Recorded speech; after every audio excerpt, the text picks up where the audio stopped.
नमस्कार, मैं हूं दिनेश कुमार और आप देख रहे हैं सुरभि सलोनी। हमारे साथ आज ऐसी शख्सियत हैं जो सिर्फ सामाजिक ही नहीं, साहित्यिक रूप से भी काफ़ी सक्रिय रहते हैं।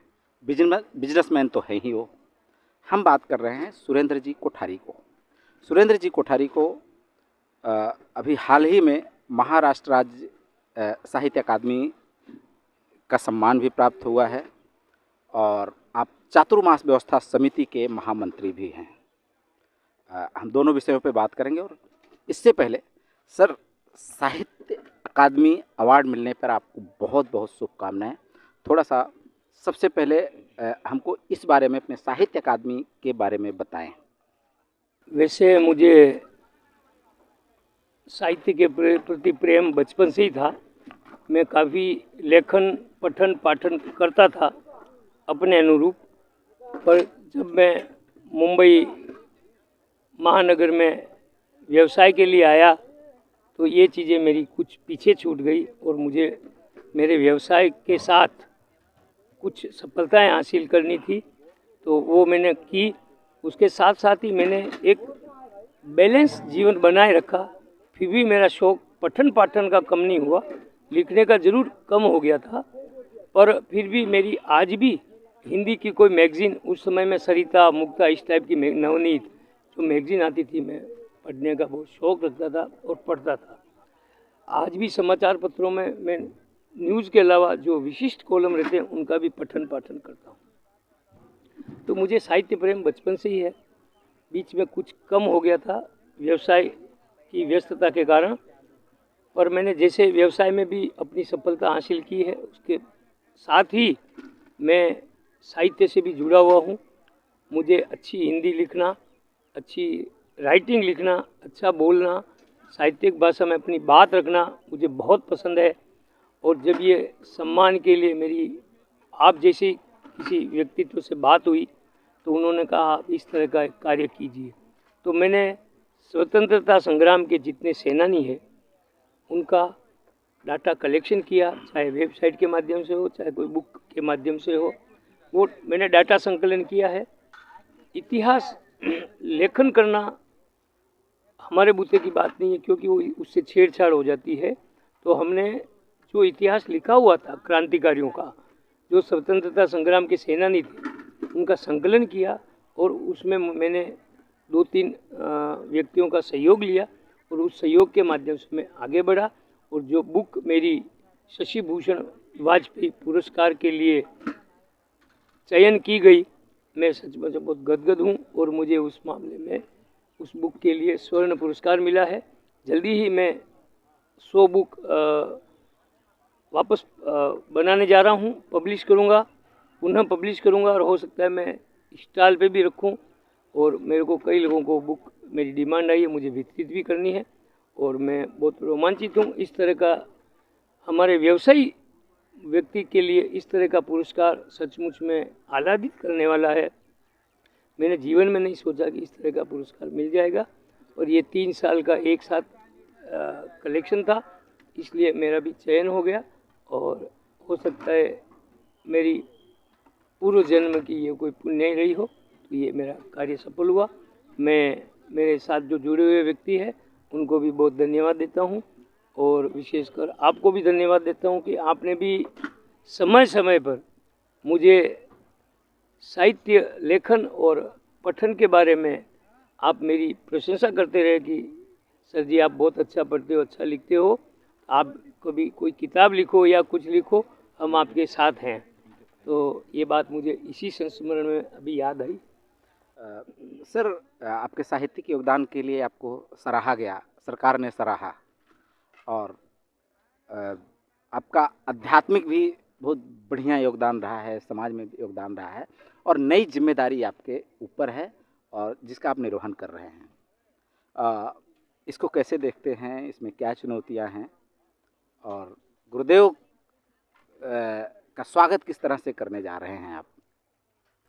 पूज्य प्रवर आचार्य श्री महाश्रमण जी 28 जून को इस परिसर में चातुर्मासिक प्रवेश करेंगे और उसके पूर्व मुंबई में लगभग 1 जून से आप पधार जाएंगे, जो विभिन्न उपनगरों से होते हुए 17 जून को हम उनका नागरिक अभिनंदन नेस्को ग्राउंड गोरेगांव में करेंगे। और उस नागरिक अभिनंदन में मुंबई के सभी गणमान्य मिनिस्टर्स, प्रशासनिक अफसर्स और हर समुदाय के लोग वहाँ एकत्रित होकर गुरुदेव का नागरिक अभिनंदन करेंगे। 17 जून को ये कार्यक्रम रखा गया है। अब चातुर्मास की बात करूँ तो मेरा ये दूसरा अनुभव है। 2011 में भी आचार्य श्री महाश्रमण जी का चातुर्मास केलवा में था। मैं वहाँ भी महामंत्री का दायित्व निर्वहन कर चुका हूँ। पर अब ये फर्क आ गया कि उस टाइम हम मैनुअल चलते थे, सोशल मीडिया का इतना प्रभाव नहीं था। अब सोशल मीडिया का प्रभाव आ गया है, कई चीज़ें हमारी ऑनलाइन होती है जो पहले नहीं होती थी, तो सारा प्रारूप बदल गया है। फिर भी वो भी चातुर्मास बहुत ऐतिहासिक हुआ था। अब हम चातुर्मास के लिए जो हमारी बुकिंग है, जो भी कार्य है, हम आधुनिक संसाधनों का उपयोग कर रहे हैं, सोशल मीडिया का उपयोग कर रहे हैं, जिससे हमारी काफ़ी चीज़ें आसान हो गई है। रही बात गुरुदेव पधार रहे हैं, व्यवस्था एक अलग पहलू है। मैं व्यवस्था के इतर जाता हूँ कि एक आध्यात्मिक उन्नयन वो भी आवश्यक है। जो गुरुदेव का मूल उद्देश्य है कि लोगों की आत्मा का कल्याण कैसे हो, आत्म कल्याण के साथ जन कल्याण और मानव सेवा कैसे हो, ये उनका उद्देश्य है। उन्होंने पहले अहिंसा यात्रा की, अब अणुव्रत यात्रा के माध्यम से मुंबई पधार रहे हैं। लगभग 55,000 किलोमीटर की पद यात्रा कर ली है। और आध्यात्मिक उन्नयन के लिए हमारे यहाँ सभी चारित्र आत्माओं ने उत्कर्ष, उत्थान और रजत उत्कर्ष के माध्यम से कई कार्यशालाएं की है। और शीघ्र ही वो भी हमारे एक कार्यक्रम का रूप लेगी और सबको सर्टिफिकेट भी वितरित किए जाएंगे। उसके बाद आता है कि गुरुदेव को आज मुंबई में 1 से 1.5% लोग ही पहचानते हैं, परिचित हैं। हम चाहते हैं कि यह परिचय 15 से 20% लोगों तक पहुँचे, आचार्य श्री का परिचय। तो वो परिचय के लिए हम आतुर हैं कि हम हर एक तरह का सम्मेलन करेंगे, चाहे पत्रकार हो, चाहे प्रबुद्ध वर्ग हो, चाहे साहित्यकार हो, चाहे अफसर हो, IAS, IPS और इस तरह के जितने लोग हैं, हम सबके साथ उनकी एक कार्यशाला रखाएंगे और उस कार्यशाला के माध्यम से जन जन तक पहुँचाने का प्रयास करेंगे। उसमें भी आपके पत्रकार बंधुओं का बहुत सहयोग रहना अपेक्षित है। तभी जाकर पत्र एक ऐसा माध्यम है, सोशल मीडिया एक ऐसा माध्यम है जो जन जन तक तुरंत पहुंचता है।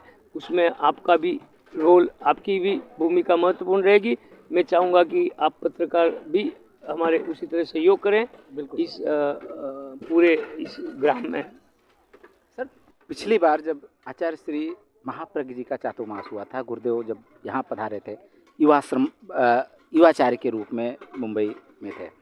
इस बार आचार्य के रूप में पधार रहे हैं। उस बार मर्यादा महोत्सव था, इस बार चातुर्मास हो रहा है। समय और कार्यक्रम और स्थितियों में कितना फर्क है और क्या अलग हो सकता है इस बार? समय और परिस्थितियों में काफ़ी फर्क है।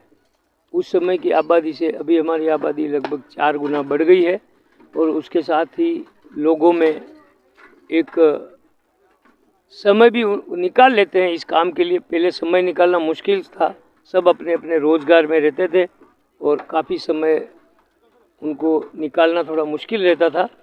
तो फिर भी वो आचार्य के प्रति और धर्म संघ के प्रति उनकी श्रद्धा थी, तो वो आते थे।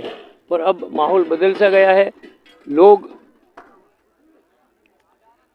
हमारे जो आचार्य महाश्रमण हैं, जिन्हें भगवान के रूप में मानते हैं, तो लोगों का ये मानना है कि आचार्य 70 साल बाद पधार रहे हैं, तो हमें कोई भी क्षण वंचित नहीं रहना है उनकी सेवा करने के माध्यम से। और सेवा के माध्यम से हमारा आत्मकल्याण और हमारा आध्यात्मिक उत्थान कैसे हो, यह हमें समझना है। अगला सवाल सर, आज शंखनाद का किया आपने, आप लोगों ने, पूरी चातुर्मास व्यवस्था समिति ने शंखनाद महासूर्य के आगमन का हुआ, जिसमें मुंबई सहित पालघर, थाने से श्रावक समाज, तेरापन समाज के लोग इकट्ठे हुए और नंदनवन को देखा। आपने ऑब्जर्व किया होगा, समझा होगा, लोगों के उत्साह को किस तरह देखते हैं आप? नंदनवन परिसर में आज जो लोगों का उत्साह था वो अभूतपूर्व था। हमारी जो कैलकुलेशन थी कि 700 लोग आएंगे, पर आज लगभग संख्या 1200 क्रॉस कर गई। ये हमारे लिए बहुत गौरव की बात है। और हमारे तेरापंथ धर्म संघ के लिए अभी ऐसा लग रहा था कि कई लोग ये कह रहे थे कि चातुर्मास के प्रति लोगों में जागरूकता नहीं है, कुछ उदासीनता है, ऐसा प्रतीत हो रहा था। पर सचमुच में ऐसी बात नहीं है, लोगों में जागरूकता है, उत्साह है।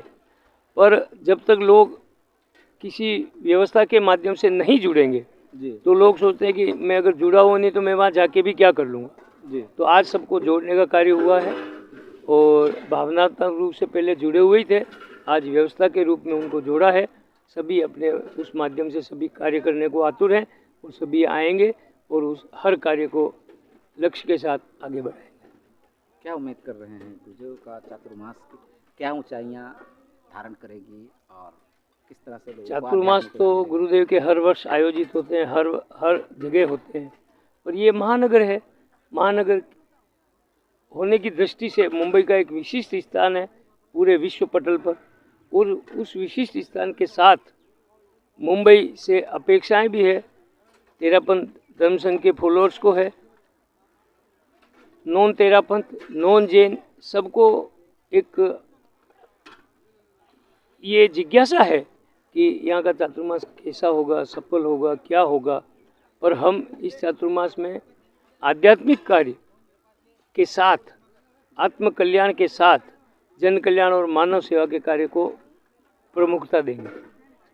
अंत में क्या कहना चाहेंगे पूरे समाज से, संपूर्ण समाज से, सिर्फ तेरापंथी नहीं, जैन समाज, हिंदू समाज, बाकी समाज से क्या कहना चाहेंगे इस चातुर्मास को लेकर?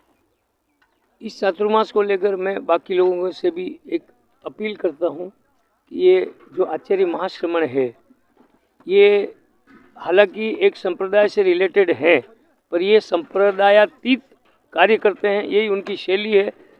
और यही उन्होंने पदयात्रा के माध्यम से नैतिकता, सद्भावना और सहिष्णुता, लोगों में नशा मुक्ति का व्यापक प्रचार प्रसार किया है।